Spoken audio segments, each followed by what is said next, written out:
Hello and welcome to the Unreal Press podcast. I am your host, Rhyme, aka John Henry Davis, and I'm here with James Craig. So I'm James Craig. I'm a science fiction author, but we've brought on JP. Yeah, JP is the author and artist of a comic called Noirlem that he successfully funded on IndieGogo, and he's going to talk to us about that and also his work on YouTube and other platforms. So how about we start with your experience with IndieGogo? That's what got my attention. Was I'm seeing a lot of controversy and discussion about how to get a comic funded nowadays, because people keep going back and forth on whether or not IndieGogo or Kickstarter or whoever is like shadow banning people and so on. So how'd your experience go? So I'm kind of an old head. This was like my fourth campaign on the platform. I haven't personally run into the kind of nefarious shadow banning that goes on. But I know a lot of people who have, and honestly, like the tide is in the community, the tide is starting to turn toward possibly getting away from that, or even like developing our own platforms. IndieGogo initially was kind of the place that was, the anti-Kickstarter, where you didn't have to get approval, if it wasn't, really egregious, anybody could host, a campaign there. And then just kind of over time, you start to see campaigns launch and then nobody can find them on the page. They're not searchable. Even if you, Google them, they just don't show up. So like right now it's a little bit up in the air. But there's definitely, a noticeable shift on the wind. So how do you navigate a pretty hostile? Yeah, so basically, like the rule of thumb is essentially, you get out there, you go into streams, you hang out in chats, you meet people, you start, kind of throwing out your work and what you have going on. When you become known enough, you basically launch a pre-launch page where you start collecting signatures and enticing people to join your mailing list. And then once your mailing list reaches a certain point, you launch. But you don't launch until you have that part of it covered. Right. So you're not going to launch your book and then just have it, have it be completely missed by everybody. So you basically have to garner that kind of groundswell before you launch. And yeah, I've found that if you're just like, a personable guy who can, have fun and chat and goof around, people are going to be kind of receptive to your work. So isn't that kind of a catch-22? What do you tell people to get them to join your mailing list if you don't have something out there already? So I think that's what's kind of great about crowdfunding is it's a place where like you said, like newer people or people who aren't, as well known, they can basically kind of dip their feet into the self-publishing world. And what's kind of cool about it is that it's a little bit more meritocratic than traditional publishing. I know it's not perfect because there are certainly people who've gotten, projects off the ground that, or got their books funded and it never actually delivered. But it's just an arena where what you see and how you describe it is really all that matters. And competency is it's a little bit more favored than the connections of the traditional publishing world. Yeah, indie publishing is definitely more of a meritocracy than traditional publishing. But there's a visibility issue that I'm interested to see how you initially overcame. Yeah, so it's really about, first off, like delivering, right? So my first campaign, I think I only had like 80 backers, but I delivered on it. And so even if you end up taking a little bit of a loss on it, just showing people that you can follow through and get stuff done, it goes a long way towards kind of building up that fan base. And, you're going to make mistakes along the way, and that's, fine. And I've found that people are generally really forgiving. Like if you're putting in the effort to make things even better the next time around, delivering gets people, into your corner. And then from there, it just kind of, it grows. I'm not the best at it. I'm not going to pretend that I have this, massive following. But, for example, I know that there are 2 people in Singapore that are going to back my next book no matter what. That's interesting.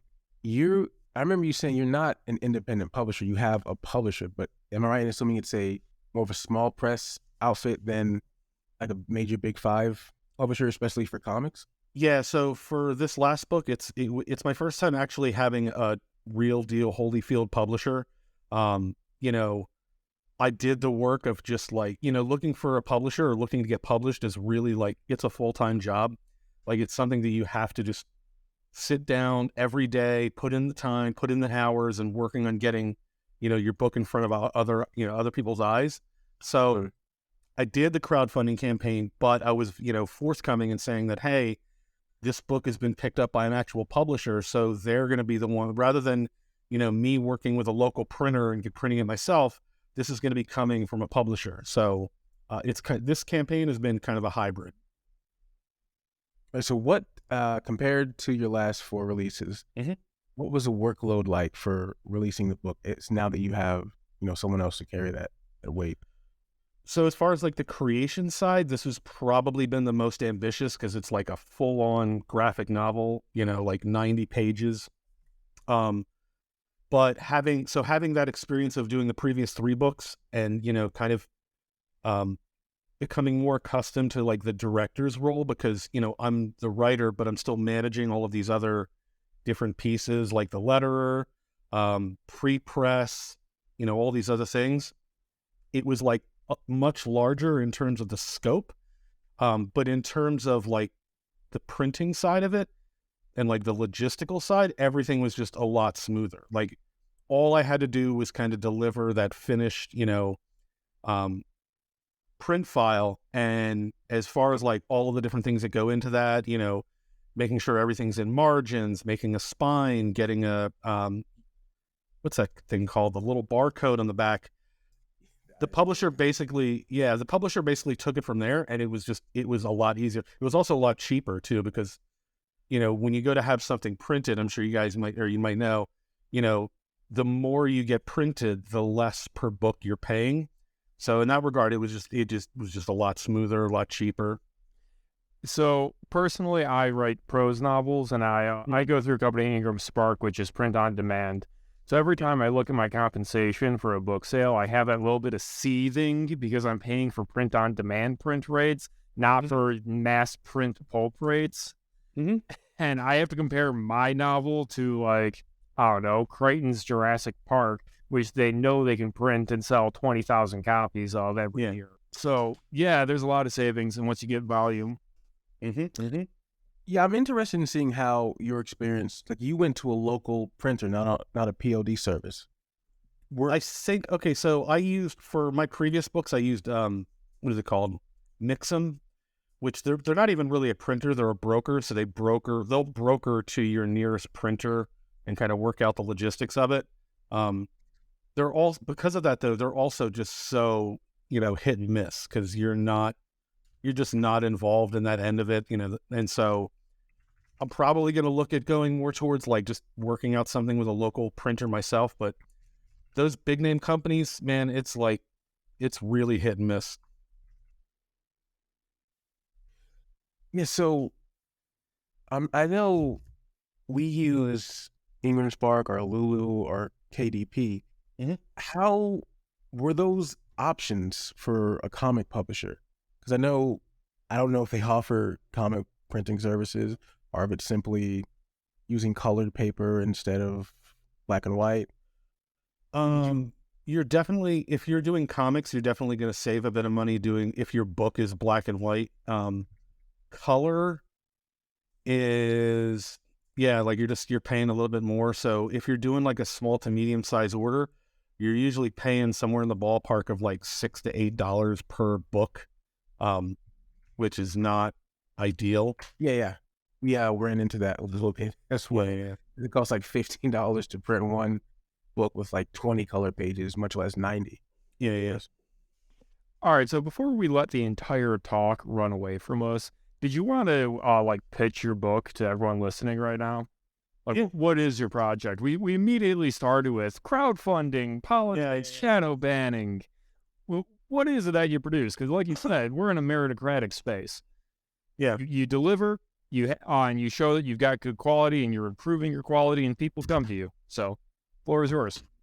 Yeah, so Noirlem is a noir slash murder mystery set in 1920s Harlem. I kind of noticed that there was not a lot of that existed anywhere. You know what I mean? It was just kind of like this really unexplored space that really lends itself well to the noir mystery genre. Yeah, so it's basically about a guy who is like kind of a bit of a hustler in the sense that, like, he's a part-time teacher, he's a part-time tutor, and he has this but he's really like a full-time learner. Like, he's just always looking to find, to understand things he doesn't fully get and understand them a little bit better. And there's like a murder in his apartment building in Harlem. And when the cops show up, he's just kind of able to piece it together and figure out what happened. And then the story is basically like one of the cops on the scene kind of notices this, like, wow, this guy put this together really fast. And then that police officer, who's kind of a rookie detective, in his own work, he starts kind of piecing together that there are all of these unsolved murders, and they kind of have a pattern to them. So he basically teams up with this guy, and it's kind of off to the races to track down a serial killer in old New York. What drew you to 1920s Harlem as a setting? So I'm actually kind of a recent college graduate, and I was studying history, literature, and philosophy, which are basically like three canons that kind of layer over each other. And the early 1900s were basically just the part of all three of those subjects that I fell in love with. So my first two books were World War I stories. I love the literature, the poetry of the time. And then the Harlem Renaissance was like just massively inspirational for me. Just like, yeah, my favorite period for a lot of, ton of good poetry, ton of good art, ton of good, novels at the time. And so a lot of what I write tends to just be in conversation with the things that inspired me. Okay, so just to confirm, this is a mundane mystery. You're not writing some kind of Cthulhu knockoff, or you're not wanting to be writing superheroes or something. This is a regular person solving regular person murders, right? Yeah, so actually the best comparison would be what's known as the cozy murder mystery. Okay. Nice. And there's, Murder, She Wrote, and Columbo, and then, the BBC has like 20 of them on the air at any given time, Father Brown, and yeah, I've seen them all. So, all right, so I'm a little jealous. Yeah. How do you like the technology level that you're working with to craft these mysteries? Because personally, I try and write mysteries in science fiction settings, and I keep running into issues of like, oh, well, there's surveillance cameras, there's DNA testing, there's 1,000 different technologies that can just solve a mystery with no effort from the detective. And you go back to those classics like Columbo, and everyone's got to go to Sherlock Holmes, right? And you just get a much more interesting story a lot of times. Yeah, so this period in history is also like, that's another thing that kind of, makes it easy to write, is because it's also when we see the emergence of like forensic science. So, you have all of these new things like, like bullet casings and being able to link them to a gun, or, things like being able to determine the time of death. These things are like brand new at the time. So, you can kind of pick and choose a little bit, but then you can also use, you can also use the lack of the technology to kind of explain why your character is like kind of amazing, and why like some other police officers seem so inept, because they're kind of emerging from that era of like, my gut tells me, and you know what I mean? And so we're kind of moving away from that towards like actual technology. Well, on the flip side, you're also at the point where some people were trusting technology very poorly. Like I know fingerprint identification. Once that broke onto the scene and they started getting precedent that fingerprints were an accurate form of evidence, uh, everyone just it blew up and everyone was using it suddenly, even though at the time there was only like a 70% match rate. That if you showed the same fingerprint to three different quote unquote experts, you'd often get three different quote unquote matches. And recently they've been overturning case after case after case because of just bad fingerprint identification. Yes. Sorry, you just made me. I'm currently writing book 2, and there was a famous case where what was it? So there's a body, right? Like there's a woman's body, but there's the torso and then there's the legs, and there was a guy trying to dispose of the torso when he's arrested. And what is it? The forensic detective shows up on the scene and takes one look at the legs and is like, yeah, this guy didn't do it. Because what had happened was she asphyxiated. It was some kind of like leak in the building, and she died of not natural causes, but she essentially like was accidentally poisoned to death. But he was kind of like an immigrant and also like mentally not all there. So to him, he was just like, I got to get rid of this, and just hacked up the body and was trying to dispose of it when they caught him. I think I'm incorporating that into the second book, only it's almost like a bit where one detective finds the torso and the other one finds the leg. And between the two detectives, they don't realize that they're working the same case. I mean, it sounds like a great way to set up a logic chain which can pay off a bigger story. Yeah. Which is, a classic way that these pulps goes. You have to introduce the concept to the reader, and then you get to pull it out like a magic trick later. Yeah, and it's also, I think, for especially the cozy murder mystery, I think there's a little bit of camp to it. You know what I mean? Where it's like, and this is definitely in my book, where it's like, if you're looking for a perfect logical progression to find the answer, you're not going to find it, because it needs to just be like a little bit silly, like a little bit almost mustache twirling campy. You know what I mean? Mm. Now, you reference cozy mysteries as, is this the primary inspiration for your work, or is it more hard-boiled detective stuff lying in there?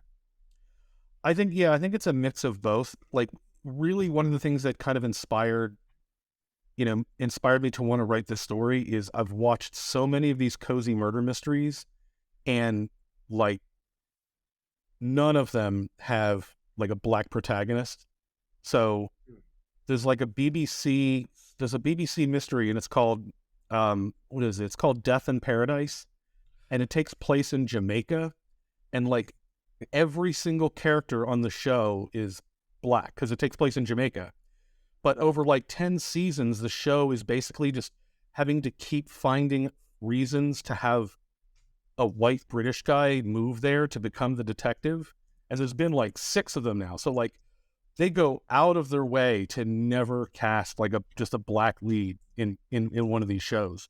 And when we got to like the third one, the show, I was like, to hell with this. I'm just making my own. And that was really what started. I was like, I'm just making my own black main character. If nobody else will, I will. BBC is super woke.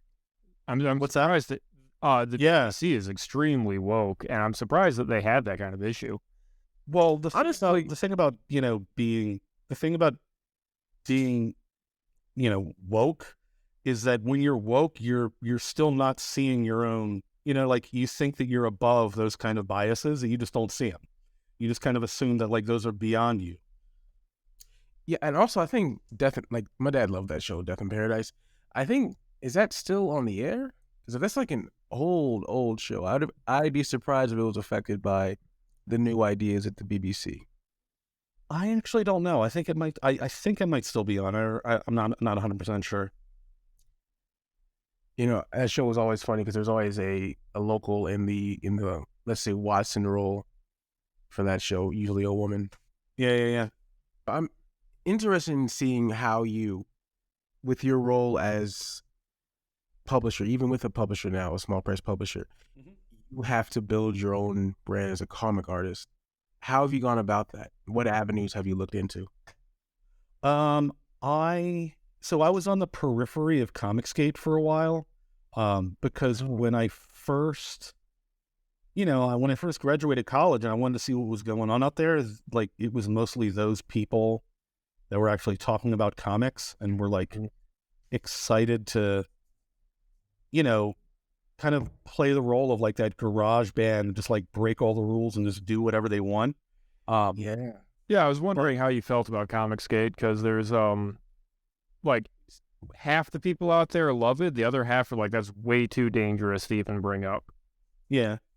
It's like, you can kind of get lost in the sauce in there, and there's like all kinds of groups that are just like, number one, they're way too spicy. Number two, they're way too interested in drama. And I actually had a misstep. Like I ended up with this group of people. The ones that were talking about my book were like probably one of the worst of the worst. And I basically had to like just kind of like disappear into the background for a while. But man, once I did, and once I started like kind of, immersing myself in like, the groups that are actually like talking about comics and, building each other up and, giving advice and helping each other launch and do all these things. It's like, you just got to kind of find your groove. There's so many of them out there that I could like sit here and rattle off names like for like, and people who are really knowledgeable too, like not just at comics either, like, publishing and writing and all these different things. And yeah, like they've just been really invaluable for me. Yeah, that's why I asked you over email, I asked you if you were at all familiar with Iron Age, because I know it's an indie collective, and while they have a certain bent, they don't really care about that bent appearing in their content. That's another, so many of these small groups, right? They become so insular that most of their time is spent dealing with internal turmoil of some sort. But if there was just a sort of independent but widely influential tastemaker for indie artists and indie arts, I think that would help a lot to make it so that this meritocracy, where the cream rises to the top instead of people with connections, could actually see some social, cultural impact. Yeah, and the best way I've found to go about, like, if you're interested in looking for that is, and like, not to overgeneralize, but if people kind of come onto the scene who are former like pros who came over from, DC and Marvel, those people tend to not really need, any lifting up. They they already have their own audience. They don't really have to do a lot. So they mainly focus on, becoming more of a YouTube personality. Whereas the people who kind of pulled themselves up from nothing are going to be more inclined to like, reach down and help other people do the same. So, people like, Michael Bancroft and, I can't sing his praises enough, Rob Arnold. They're just these guys that are like only interested in really, helping the rest of us out. And yeah, man, it's just some, come into the chat, say hello, hang out for a bit. And, over time, you just kind of make yourself known. And then, those people are going to be more than happy to kind of work with you and give you pointers and show you how to get better at things. And yeah, it's just, you hit the ground running with that.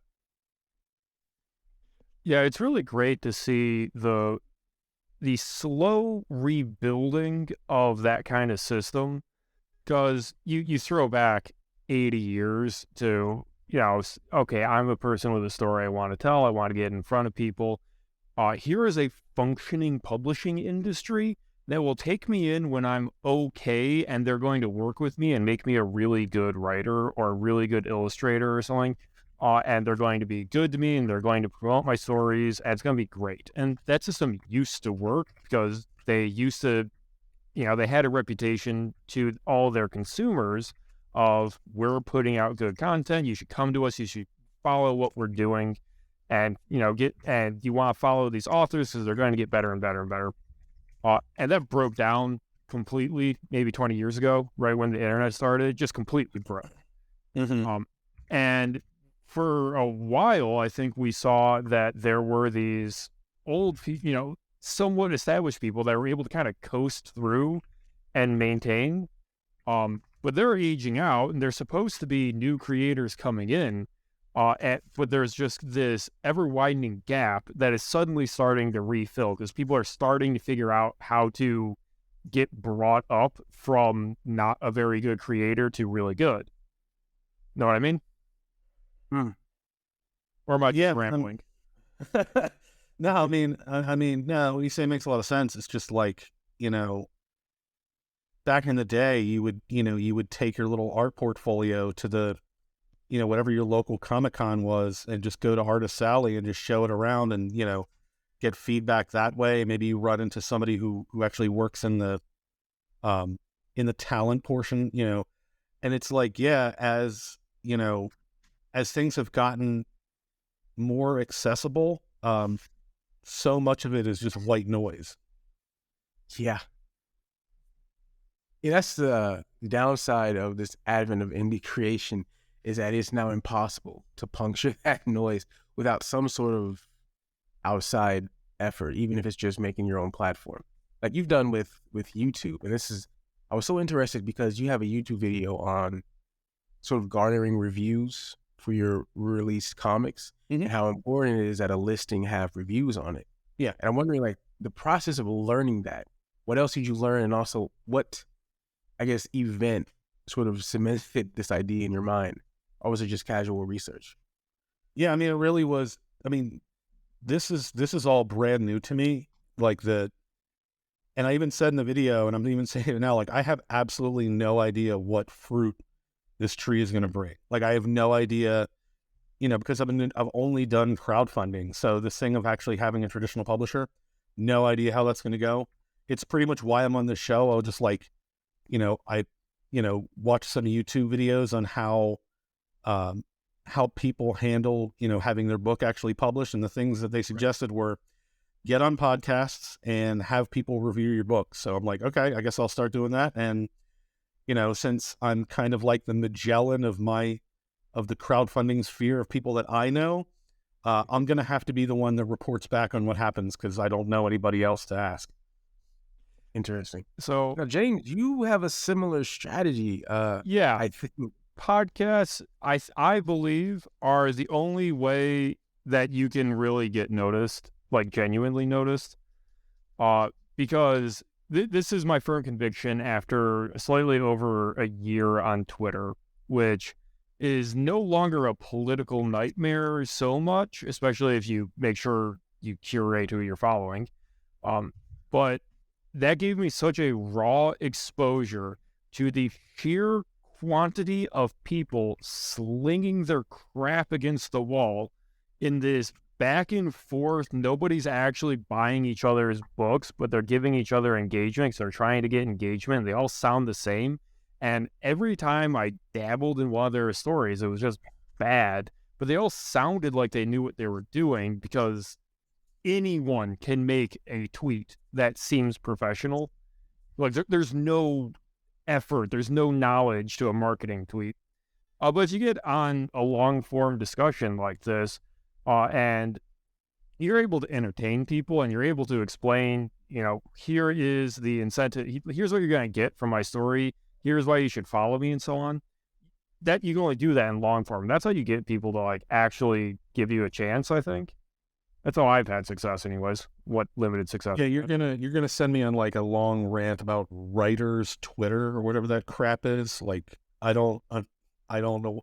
Like, I don't even know what language those people are speaking. Like I just see those tweets that are like,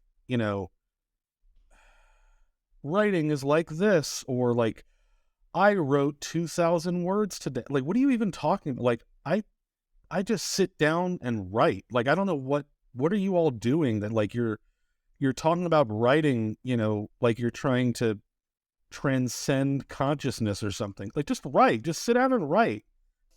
Yeah, but I would argue that marketing your book is actually really, really valuable, not just in terms of like the success of the writing, but your abilities as a writer.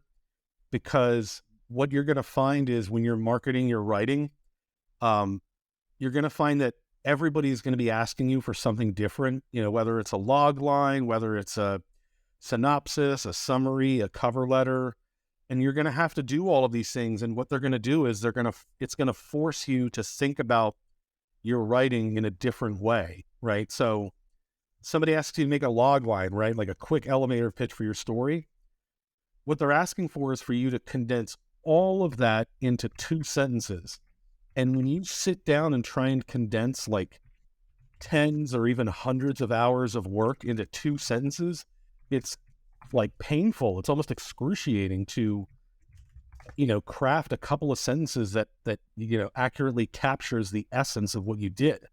But when you come out on the other side and you have all of these other different forms of, kind of filtering your story down to this different form, it just makes you think about it in a completely different way. And it kind of like, it'll change you the next time you go to tell a story of like what, you're trying to say, why you're trying to say it.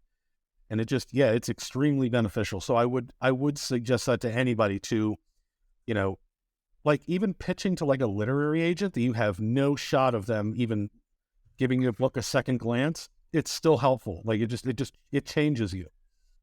Yeah, like as someone who edits a magazine and a press that really relies on talented artists not querying agents, I still want all of them to like undergo the experience of creating a formal query letter, because that's just good for them in like 10 years when they're trying to sell a book legitimately to like someone who has contact with Simon and Schuster or something. Mm-hmm. It's like some people will just skip the trad publishing thing in general because they're so jaded, and that just feels like hampering yourself even for almost no reason, because it is really, really hard to sell as an indie, even if you have a great piece of art. Yeah, I think it's one of those things where it's like, people kind of take the attitude of like, I don't want to be part of a club that would have me, you know what I mean? Or it's like, they just get kind of bitter and jaded, and it's like as if, if some publisher like offered you a multi-million-dollar contract, you'd be like, no, no, you would sign that shit in a heartbeat. Absolutely. 2 stacks, please. Yeah. I think you have perpetrated a myth about log lines. It's not 2 sentences to condense your story. Okay. It's 2 sentences to entice them about your story. Yeah. Craig is reading Robert McKee's story. I think did you just get to the log line section? I don't think.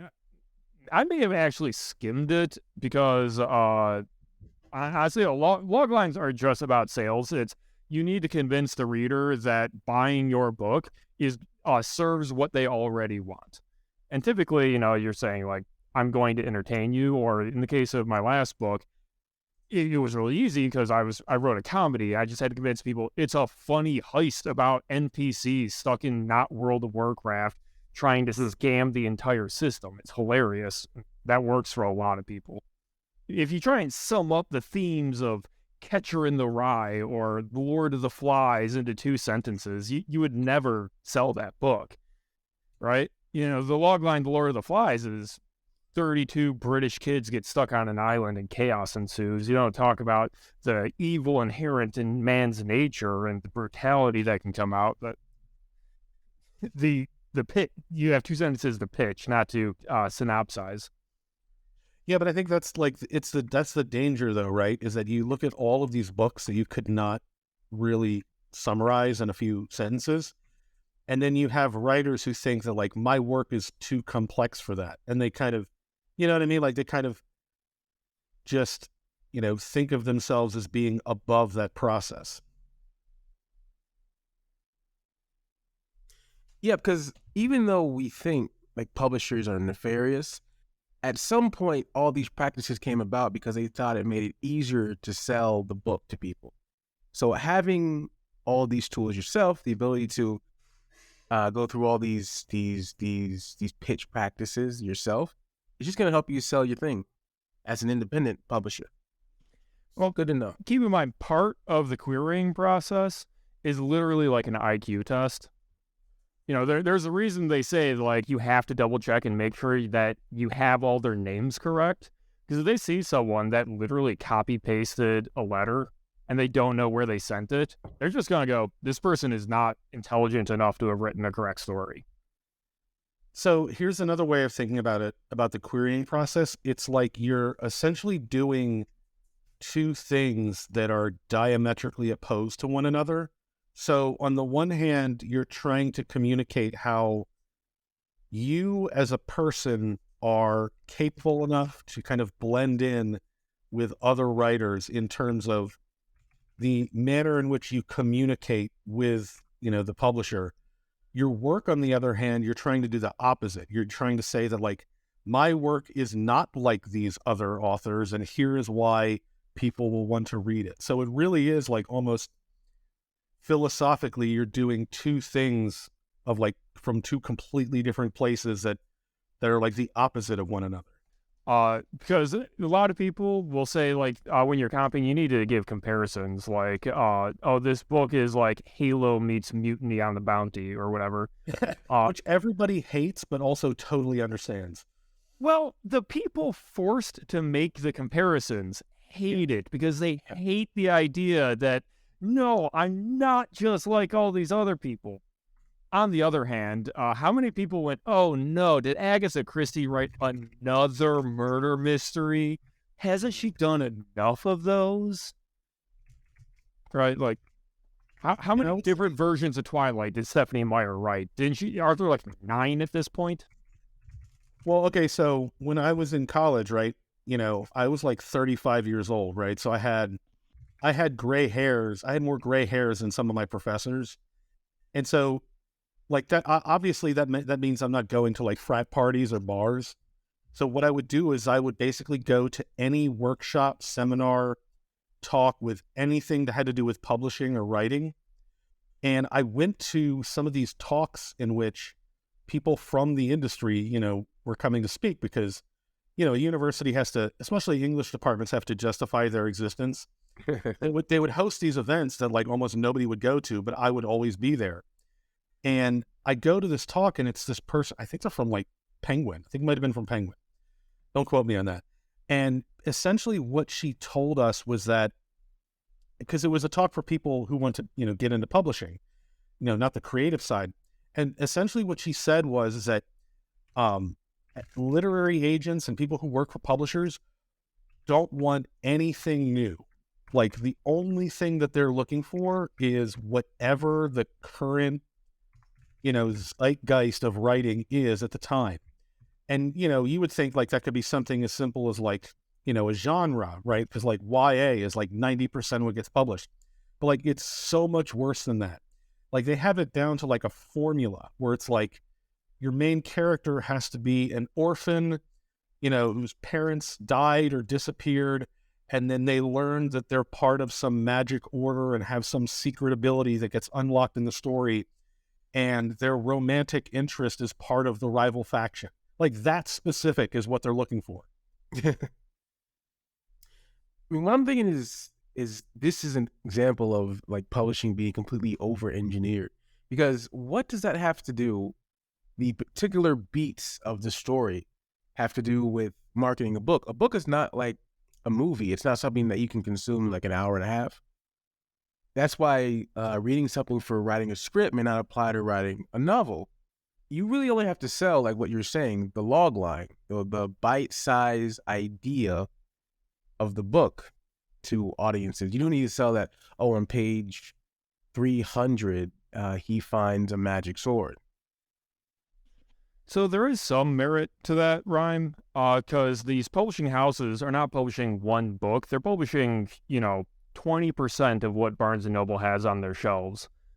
And the correct application of what they're trying to do is things like, we're looking for found family stories, because the market that, the demographic that is buying books are people that just got out of college and they don't know what to do with their free time anymore. So a lot of them are trying to be intellectual. And guess what? The people buying books, we figured out that they have a bad relationship with their parents, so they're finding connection to their friends. So we're trying to provide that in the market because we think that's where societal trends are. Or we need books with extremely strong father figures because so many people have decided, or so many people have grown up without a father, that we think that they're seeking for that right now. That's what's going to sell. So when we publish 10,000 books, we want to have a bias in this direction. But when it's like super specific beats, that's getting lost in the sauce, as they say. See, I kind of think of it from the other way around. I think about all of the genres, like classic genres that just, because it's so refined, are just going to get lost. Like, and what's weird about it is that, and I'm biased, I'm over here writing mysteries and, war stories, but it's like, what's so weird about it is that it's like publishers just kind of forget that these genres exist until, something like Knives Out happens, a miracle. Yeah. You know what I mean? And it's like, oh yeah, people do actually like this stuff. Like, I don't know. Right. There was a reason these genres became genres with so many entrants, is because people really enjoyed reading it. You become so concerned, like you guys were mentioning, Twilight, and there was a Hunger Games, which founded the whole dystopian YA genre. They're so concerned with becoming the next big thing, even though we have so many. We know for a fact that every time you chase this fad, the fad's done within 5 years. By the time you're publishing these books you've purchased, the thing's basically dead. Instead of like, okay, cozy mysteries do really well on Amazon for like independent publishers, people with no resources. What if we put money into bringing that thing that's thriving on its own under our content wing? But no, it's always, let's chase this popular movie from 2018, knowing that this book I'm buying is not coming out till 2023.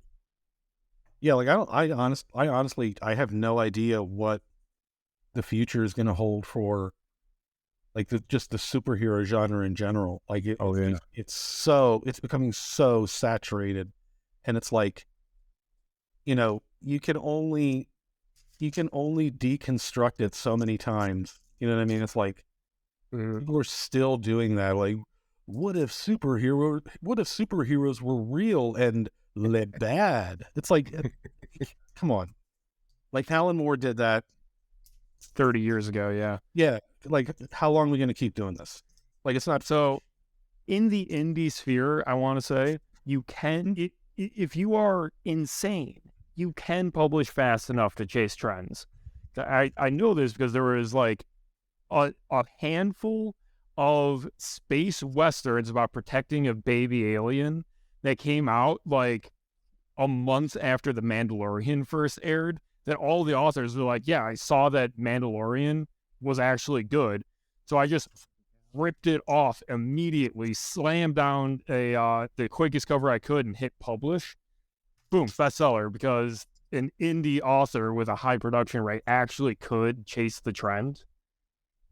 Yeah, no one really expected Mandalorian to succeed as much as it did, because everyone was kind of like, Star Wars is terrible, and somehow they managed to write a good season. It's funny because we're talking about reviving, like you're writing in a cozy mystery genre, but The Mandalorian is a classic Western. It's a spaghetti Western, a genre that people thought had died many decades ago. But it was successful because it took a successful formula that's just been sort of neglected. Yeah, I mean, that's kind of people want to be told the same story over and over again. My whole style, like as far as like creating ideas for new stories, is to look for things that kind of don't exist but kind of do. So, like I mentioned, like the noir set in 1920s Harlem. It's a pitch that takes like 5 seconds, right? Right. I have another one I'm working on because cowboys kind of petered out of existence, or, like gunslinging cowboys kind of petered out of existence right around the time that the mafia rose to power. So, like, I don't think anybody's ever done a gunslingers versus the mob story. So I'm kind of working on that. Dude, mad respect, by the way, on applying actual understanding of history. I have had so many fantasy series and stories and animes and shows where you just watch them and you go, this person knows nothing about how the world works. Yeah, so there's a scene in Noirlem that somebody gets punched in the mouth and you see them applying a bag of frozen peas to their jaw. So frozen peas were the first vegetable to be like mass, like frozen, and because this is early refrigeration days. So that's why that took place in 1929. So that's why the book takes place in 1929. It's because I wanted to be able to say the 20s, but still have frozen peas. Interesting. That is a type of crunchy historical research that I love. And I didn't mention this earlier because I didn't know if you read like contemporary novels, but this return to classic Harlem has sort of been popping up in fiction as well. I know Colson Whitehead wrote now 2 novels. There's basically like this, a noir heist sort of piece of fiction that takes place in Harlem. Mm-hmm. It's a neglected part of history. And it's really a fun place to set a story. And it ticks certain boxes as well if you're looking to get something sold to a publisher. Mm-hmm. Mm-hmm. Yeah. Really rich history, okay, so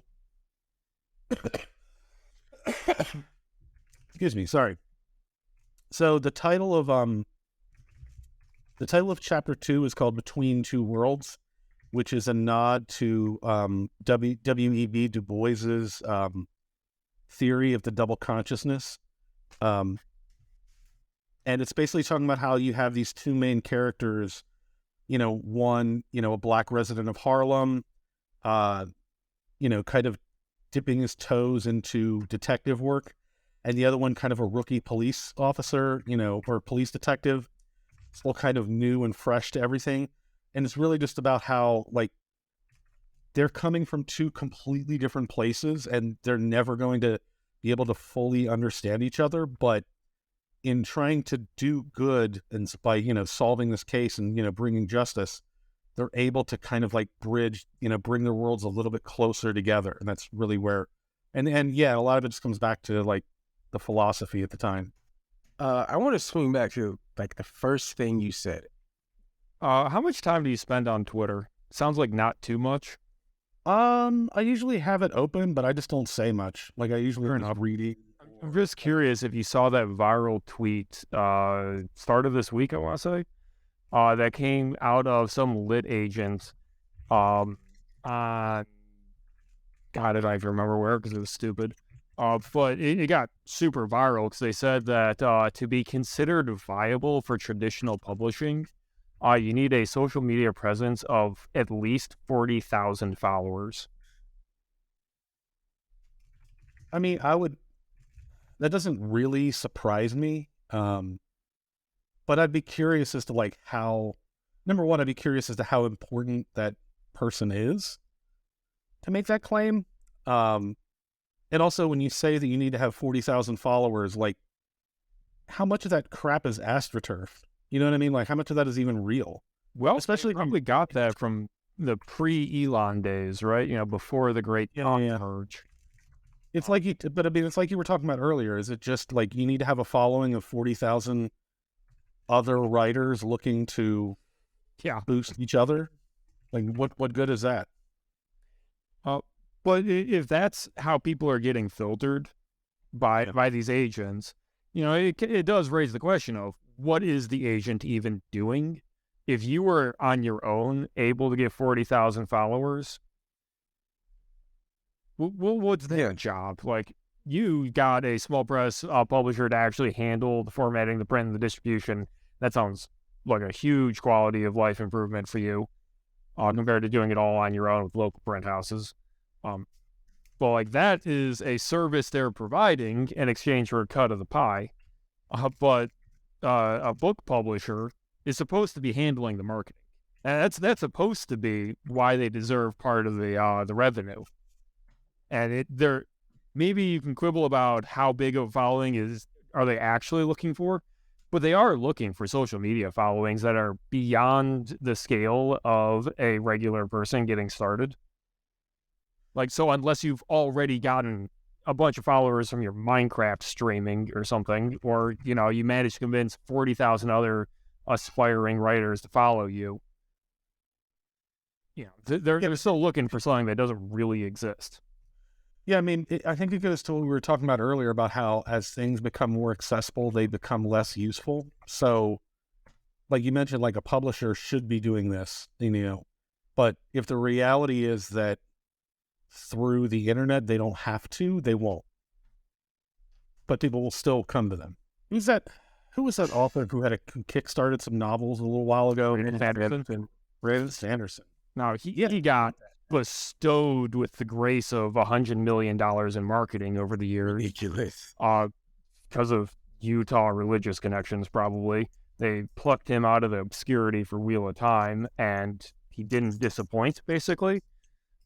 And he's just breaking away, and might actually be a champion for independent authors and so on, because he's actually currently at war with Audible. I don't know if you heard about that. So it's something like, God, I'm going to butcher these numbers so I don't have them in front of me.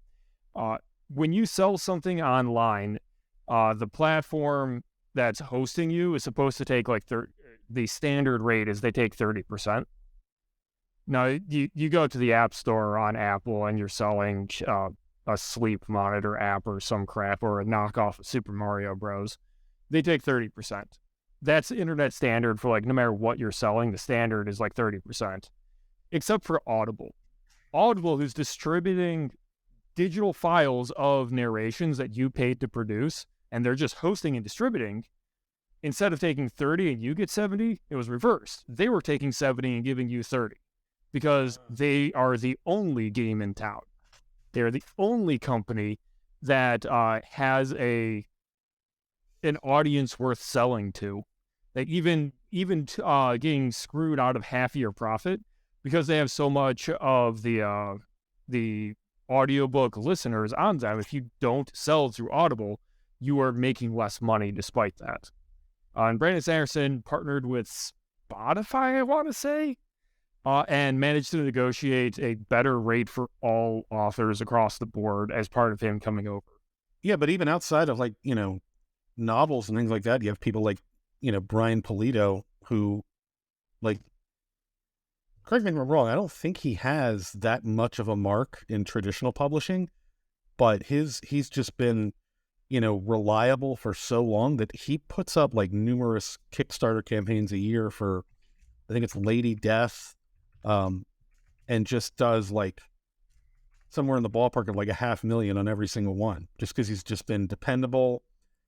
People like his work, and he built it up over time. Yeah, and that's what I stressed in that video I made about getting people to review the book, is that, it's got to be honest. If it isn't honest, it's not worth, having. So I was offering it to people like, hey, do this and I'll give you a digital copy and you can go review the book. Having people just put up 5-star reviews does not help. Like, these systems are not stupid. And so, you and your aunt and grandma leave a 5-star review, nobody's going to be picking up that book. And, you could even see in the Barnes & Noble page, some people like ripped into it. But, that's more helpful. Like, nothing hurts like indifference, and getting honest feedback is beneficial, not just for, the sale page, it gives it a sense of authenticity, but it helps you improve as a writer as well. The one comment on that review absolutely killed me, though. Or actually two of them. Somebody left a review and pointed out that in the book, one of the detectives mentions that there were shell casings left at the scene. And then in the end, it was a pistol, which means there wouldn't have been shell casings. And I've been kicking myself ever since. Like, how did I miss that?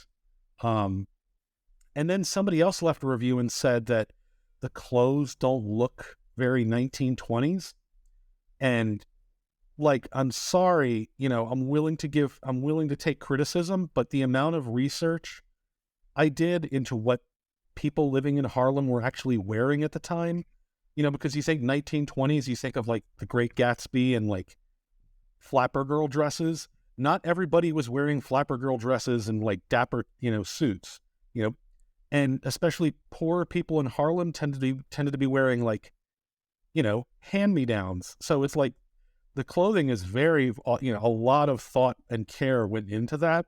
So for somebody to just be like, this doesn't look right because it's not my idea of the 20s, and just that got under my skin.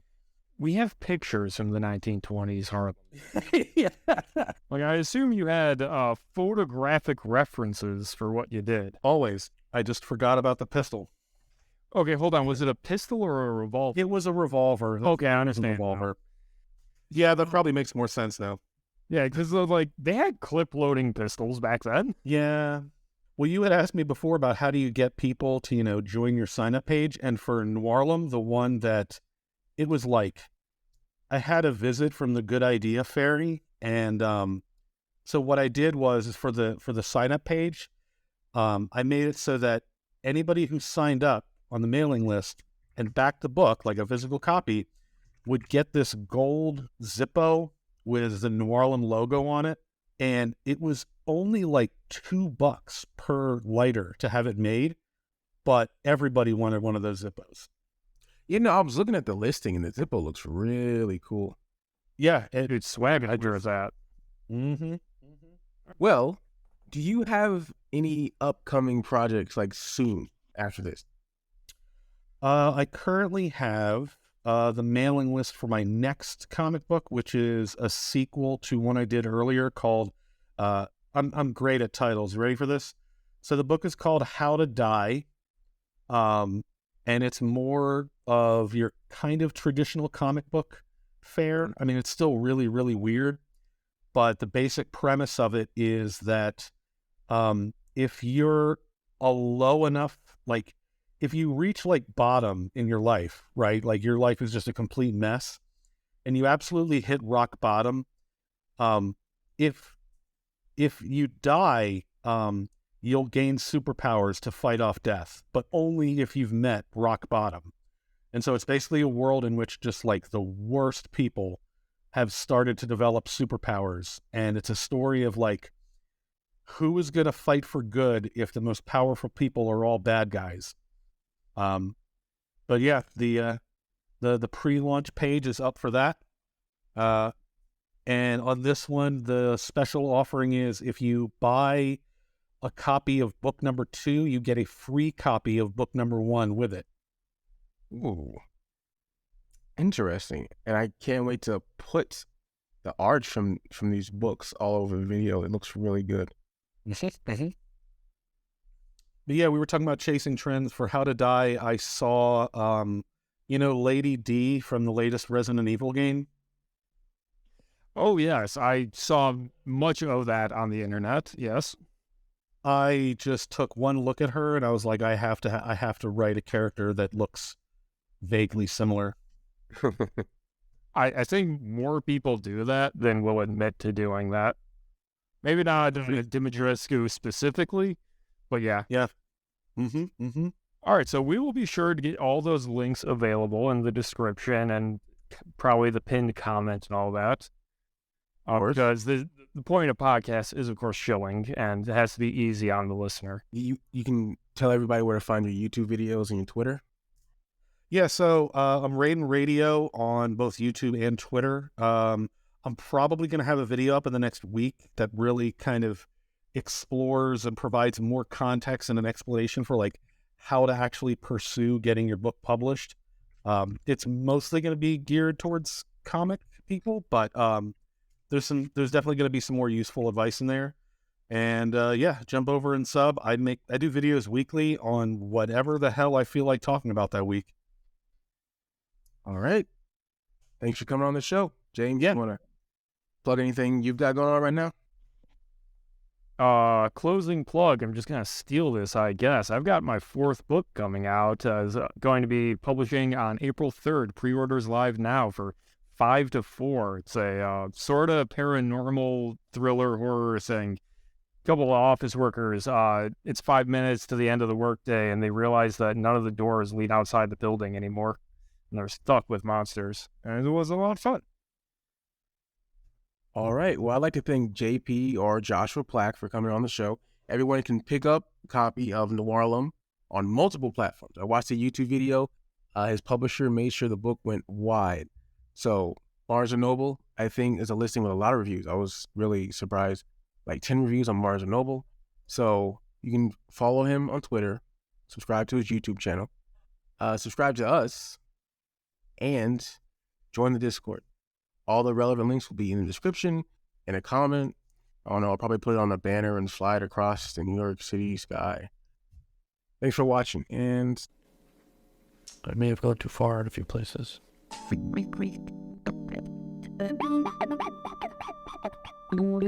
Thank you.